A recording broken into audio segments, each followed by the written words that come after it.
Mantan Menteri Perdagangan Thomas Lembong telah diperiksa 3 kali sebelum akhirnya ditetapkan sebagai tersangka kasus importasi gula tahun 2015-2016. Kejaksaan Agung juga membuka peluang untuk memeriksa pejabat di atas Tom Lembong saat menjabat Menteri Perdagangan. Kepala Pusat Penerangan Hukum Kejaksaan Agung, Harli Siregar mengatakan pemeriksaan saksi disesuaikan dengan kebutuhan penyidikan, termasuk kemungkinan memeriksa Menko Perekonomian yang menjabat saat itu.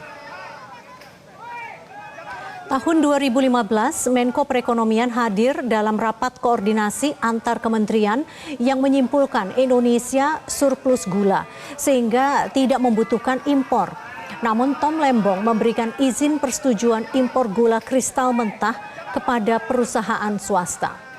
Harli Siregar juga memastikan tidak ada politisasi dalam penetapan tersangka Thomas Lembong. Harli menyebut Tom Lembong telah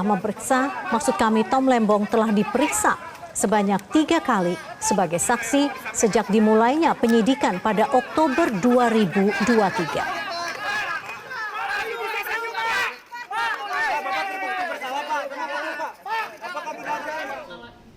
Itu kan mengalami kekurangan, Pak, dan itu pas rakor itu katanya dihadiri juga oleh Menko Perekonomian. Apakah nanti Menko Perekonomian juga dipanggil sebagai saksi atau gimana, Pak? Nanti itu terkait dengan kebutuhan penyidikan, ya kita lihat penyidik yang memahami apa menjadi kebutuhannya. Thomas Lembong terancam hukuman penjara maksimal seumur hidup usai ditetapkan sebagai tersangka kasus korupsi impor gula tahun 2015-2016. Tom Lembong diduga memberikan izin impor gula kristal mentah saat di dalam negeri tengah mengalami surplus gula hingga merugikan negara 400 miliar rupiah.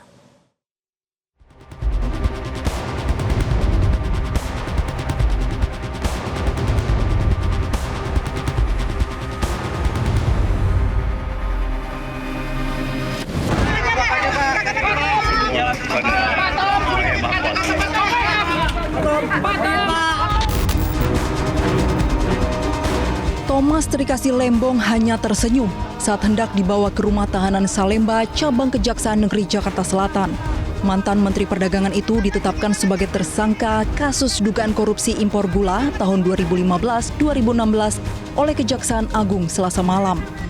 Tom Lembong diduga memberikan izin impor gula kristal mentah sebanyak 105.000 ton kepada PT AP untuk diolah menjadi gula kristal putih tahun 2015. Padahal saat itu dalam negeri sedang mengalami surplus gula. Impor gula kristal itu dilakukan tanpa rekomendasi dari Kementerian Perindustrian dan tidak diputuskan melalui rapat koordinasi dengan instansi terkait.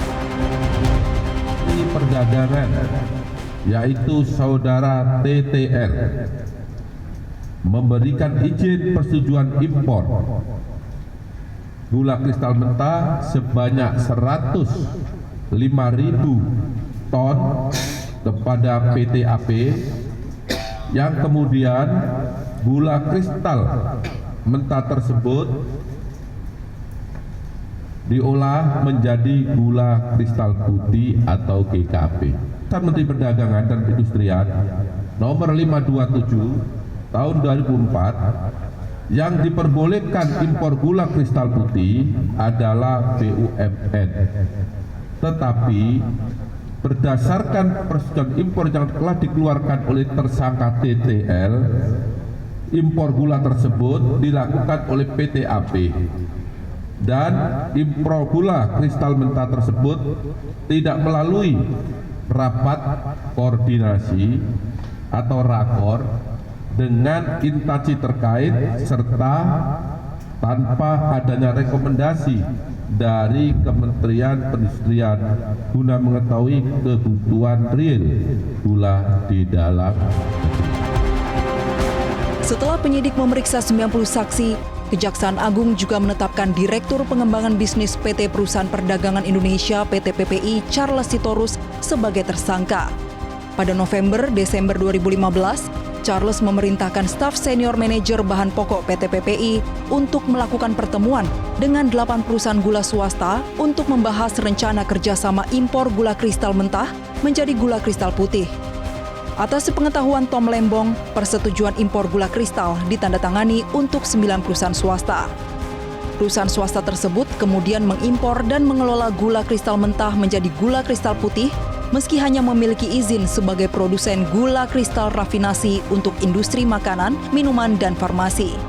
Dari pengadaan dan pengelolaan itu, kerugian negara akibat impor gula mencapai 400 miliar rupiah.